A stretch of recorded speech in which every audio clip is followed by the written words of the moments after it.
गुजरात दंगों के दौरान अपने शौहर और सैकड़ों बेगुनाह के लिए न्याय की लड़ाई लड़ने वाली ज़किया जाफरी का 86 वर्ष की उम्र में निधन हो गया। उनके बेटे तनवीर जाफरी ने बताया कि उनकी तबीयत अचानक बिगड़ गई थी, लेकिन कोई गंभीर बीमारी नहीं थी। उन्होंने बताया कि ज़किया जाफरी रोज़ की तरह अपनी दिनचर्या में व्यस्त थी, सामान्य रूप से बातचीत कर रही थी, लेकिन अचानक उन्हें बेचैनी महसूस हुई और घर पर ही डॉक्टर को बुलाया गया, जिन्होंने रात करीब 11:30 बजे उन्हें मृत घोषित कर दिया। आखिर कौन थी ज़किया जाफरी? साल 2002 के गुजरात में सांप्रदायिक दंगे हुए थे, जिसमें कई निर्दोष लोगों की जान चली गई थी।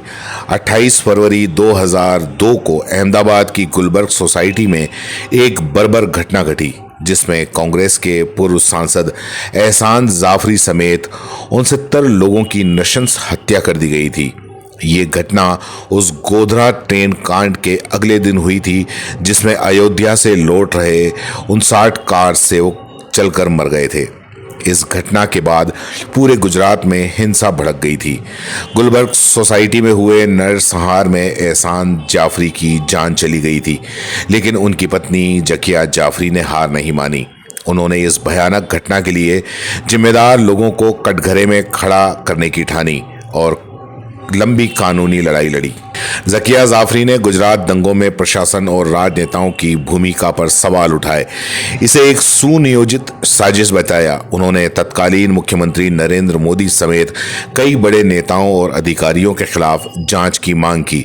हालांकि सुप्रीम कोर्ट की निगरानी में बनी विशेष जांच टीम SIT ने 2012 में अपनी रिपोर्ट में नरेंद्र मोदी समेत 63 अन्य आरोपियों को क्लीन चिट दे दी थी।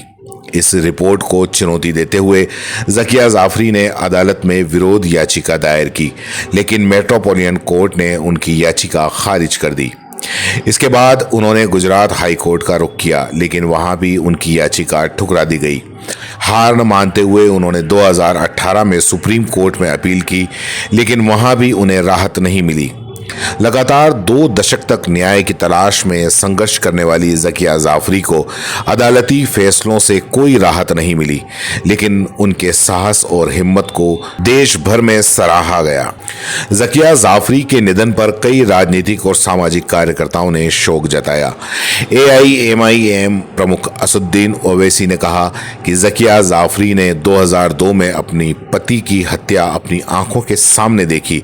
इसके बावजूद उन्होंने हिम्मत नहीं हारी और भारत के सबसे ताकतवर लोगों के खिलाफ अकेले कानूनी लड़ाई लड़ी।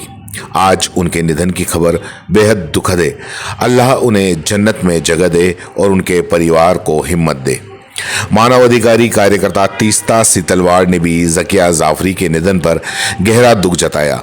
उन्होंने कहा कि ज़किया हमेशा न्याय के लिए संघर्ष करने वालों के लिए प्रेरणा रहेगी। उनका दूरदर्शी नेतृत्व और साहस हमेशा याद रखा जाएगा। ज़किया जाफरी का पूरा जीवन संघर्ष और हिम्मत की मिसाल है। उन्होंने अपनी पति की हत्या के बाद भी डर को अपने ऊपर हावी नहीं होने दिया और न्याय की लड़ाई जारी रखी। भले ही उन्हें अदालतों से इंसाफ न मिला हो, लेकिन उन्होंने देश और दुनिया को ये संदेश जरूर दिया कि अन्याय के खिलाफ आवाज़ उठाना जरूरी है। उनकी हिम्मत और जज्बे को हमेशा याद रखा जाएगा। दोस्तों, अगर आपने ये खबर देखी हो तो इसको लाइक करें, कमेंट करें और अपने दोस्तों के साथ में शेयर जरूर करें। और हाँ, चैनल को सब्सक्राइब करना न भूलें।